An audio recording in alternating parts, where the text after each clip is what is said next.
Wezza, it's India, Pakistan in the Asia Cup 2022. Welcome back to the Grey Cricketer, brought to you by ACO, India's tech first insurance company. My name is Ian Higgins. Sam Perry is fired up. He's fired up for the big one. And of course, what we're talking about is Sri Lanka, Afghanistan. Yeah. Whatever, blah, blah, blah. Pakistan, India, mate. Pakistan made 147 all out. India, that's cute. We'll get that with 2 balls to spare. 5 in the bank. 5 poles in the bank. Job done. Mate. Firstly, lovely to be back in person. YouTube, etc. Right. Footsies, touching. Yep. I can see you, smell you. And it's good, ladies and gentlemen, believe me. Okay.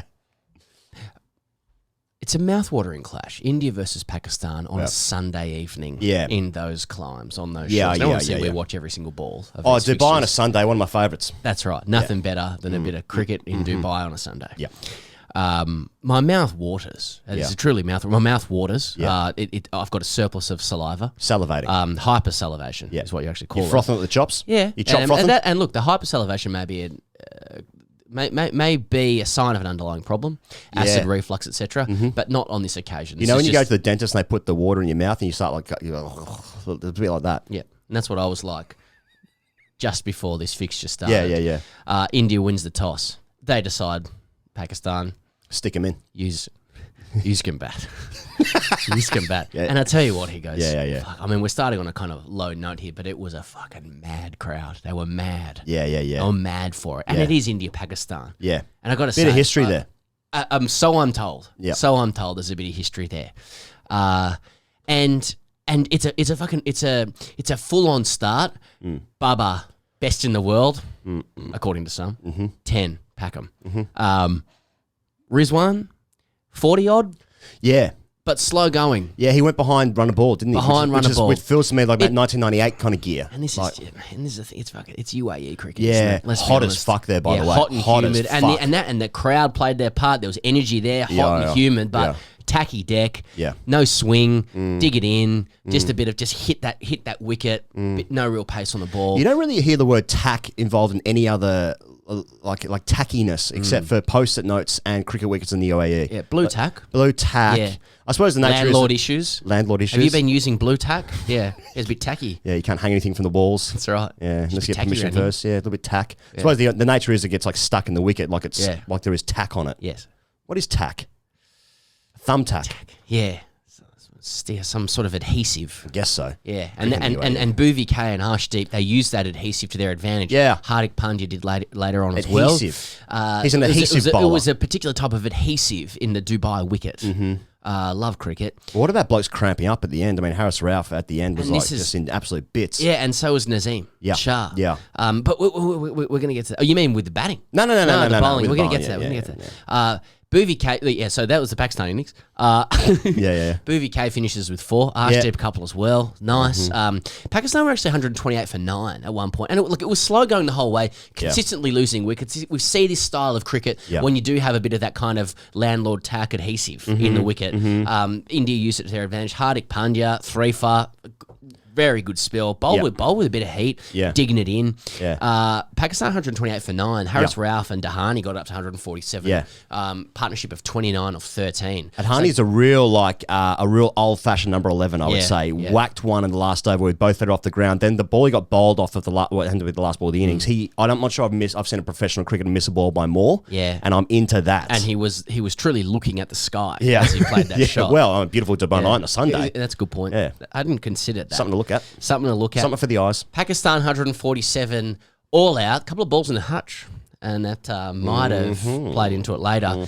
So that was the first thing. That's Pakistan doing 147. You think, well, India will get that done. Just about. Yeah, UAE chasing. I've seen it before. Yep. Teams have been known to win tournaments chasing. That's right. Yeah. That's right. Afghanistan won on their first day chasing. On their own merits. You have to win every toss. That's right. So the second, I want to talk about. It was a fast start to the second innings, and this is what I'm talking about. Oh my goodness me! This is wrong, and maybe I show my own kind of naivety here, or I can edit it out. Thanks. Like for me, India, Pakistan is like India having a stick and Pakistan fucking whittling away with the pill. Yeah, sure. The other way around, fine, all well and good. Yeah. But I want to see Nazim Shah and Harris Ralph steaming in. I want to see guys dealing pills. Pill dealing. Pill dealing. Pill dealing. And it was a fast start. Nazim Shah's steaming in. Now, he's only 14 years old. Yeah, that's right. That's right. He's Benjamin Button. And he knocked over the fitness freak.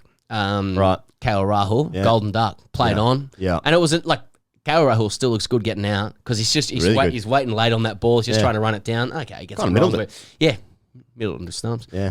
Hell of a skill. And so Nazim's fired up, and in comes KOHLI. Yeah. Now, we all know what's going on with KOHLI. He's been given the greatest line of credit, you know. Yeah, he's got any runs recently? Yeah, exactly.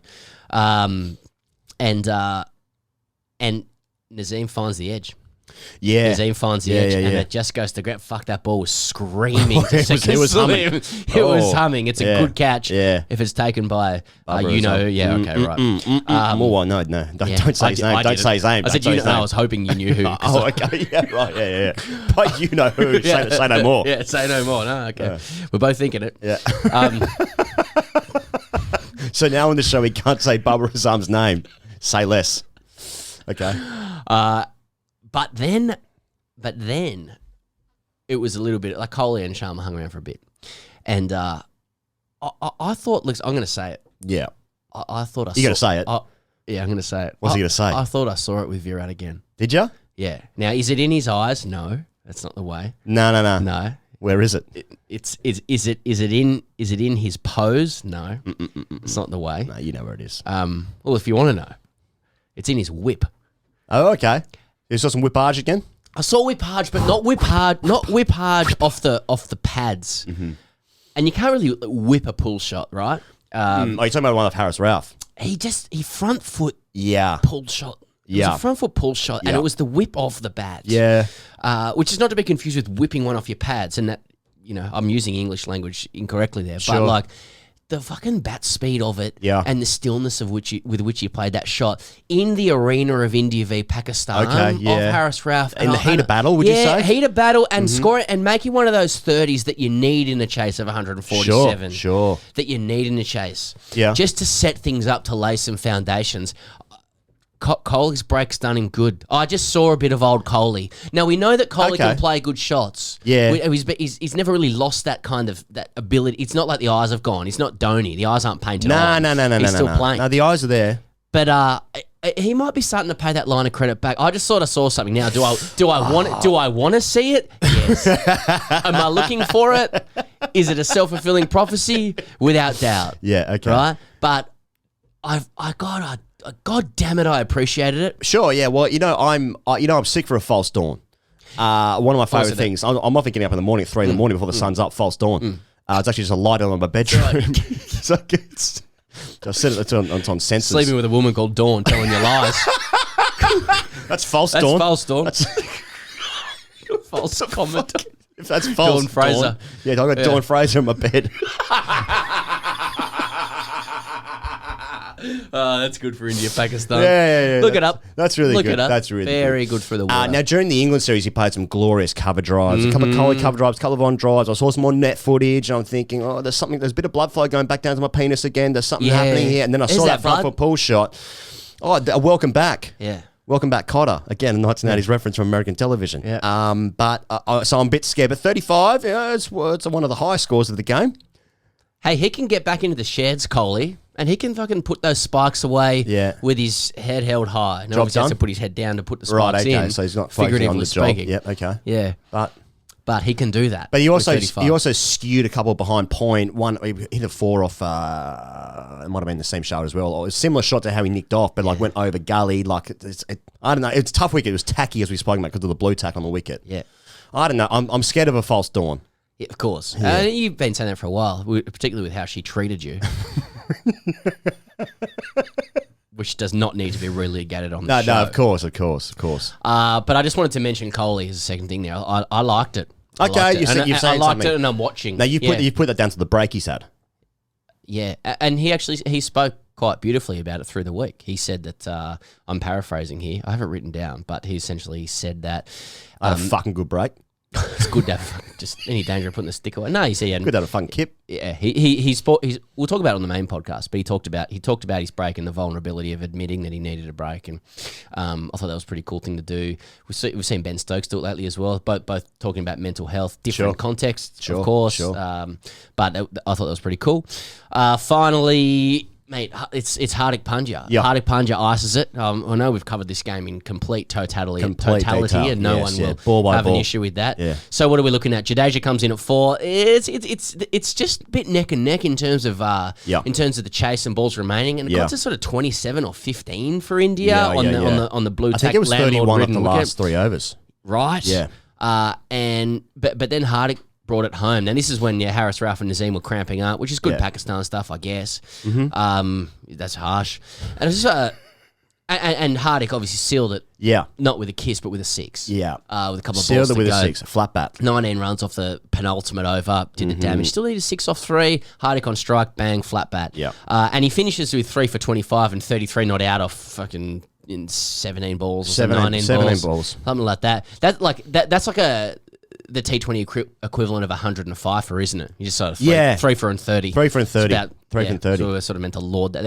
Does that get you onto the honours board at Dubai or something? 3 for and 30. Virat Kohli's famous 35. They've been talking about that for years and years.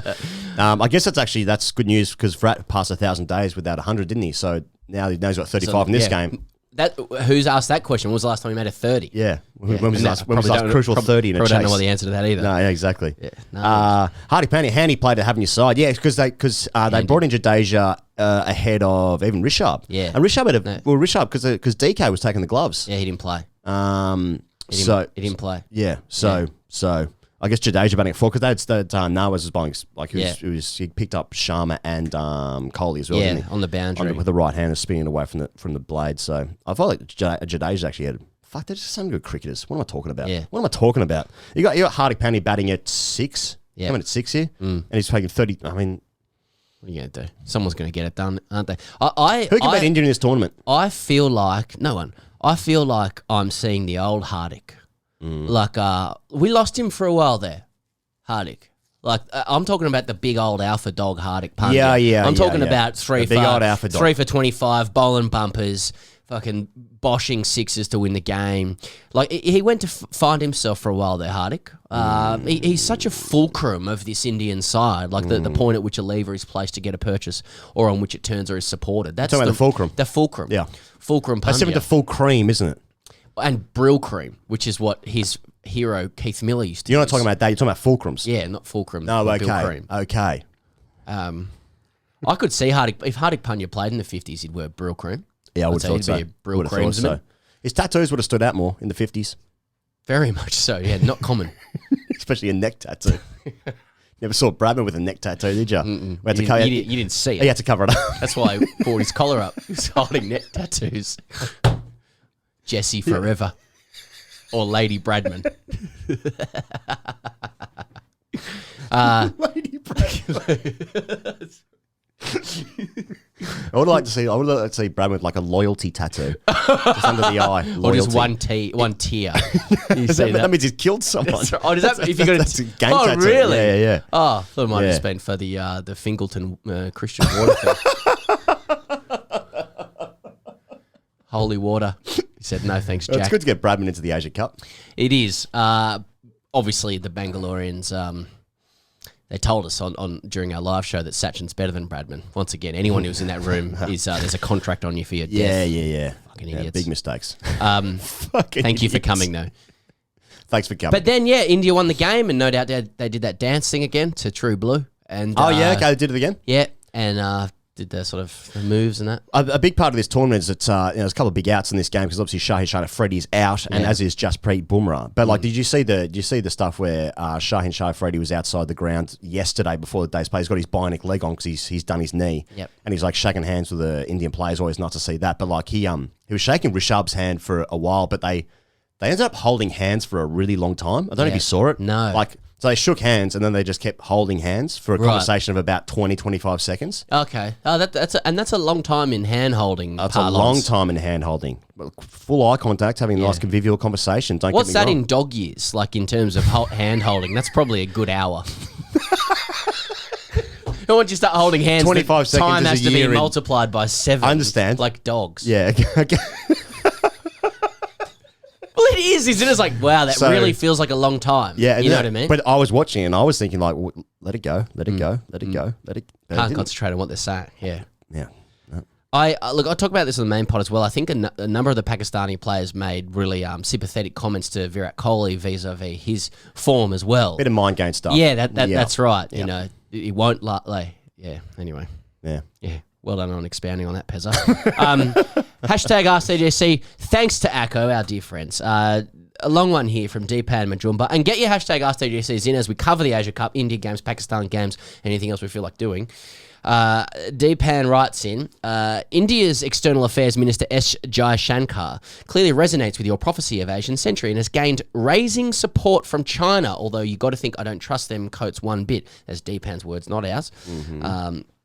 We all know that cricket imitates life and so can cause a butterfly effect in all macro and microeconomic and political scenarios in the world. I've always said that. So do you think Tim Payne's "See You at the Gabba, Mate" resulted in a Rishabh Pant-led India victory, which led to two blokes on the internet to call for the Asian century, which later catches onto the political sphere and unites India, China and Russia and brings about genetically modified vodka-drinking ninjas who angle it in to middle and leg at 107 miles per hour and just nip it away to take off stump?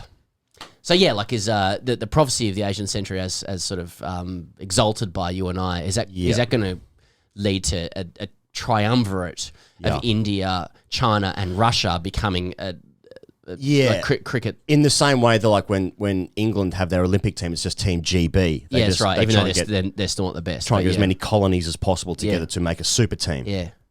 So India, because we'll just go 4 countries together for ours. Yeah, that's what. I mean, it would make an interesting tour though for Australia's upcoming tour if they had to tour India, China, and Russia for the 4 test matches going on. Yeah, Beijing, Moscow. Yes, St. Petersburg, and Leningrad.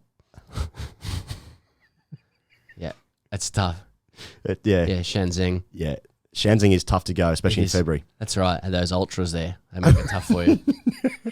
Very intimidating. Very intimidating. Very intimidating. Do I think that's what happened? Oh, yeah, without that. Look, I just think I want to issue a jet cooling for Indian fans generally. Jets. Cool thy jets, he says. It's a backhanded compliment, really. Sure. Because the whole cricket world at the moment is like frantically trying to reorganise because they realise that the semi-trailer of Indian money and domestic franchise contracts means that no administration owns their players anymore. And if they do, they won't for long. And I just think the Asian century via India only is already guaranteed. And this is just like salt into the wound. Now, Deepan's calling on a super merger between India, China, and Russia now. Yeah. Why? I mean, Australia's just trying to sort out Cam Green at 6. How many overs is he bowling? We're trying to have a fucking BBL. I'm trying to get a BBL draft with fucking Wade Seckham and a fucking panel interview. Where fucking half of them don't even go on the platinum tier. That's right. Whatever that means. And now Russia and China are coming to the party for India. But I suppose a lot of people, that's a lot of people. I love looking at a away game in Moscow. Who's going to bring them together? I mean, could it be Greg Chappell again? That's one thing we do have. We can kind of get Greg Chappell in there, make it a bit harder. Just slow it down a bit. He might get in the nets and face a few guys. Anyway, and that's what happened in Pakistan, India. That's exactly what happened. We're back for the main podcast out on Spotify, iTunes, etc., and obviously right here on YouTube later today. But that's what happened in this game. See you guys later.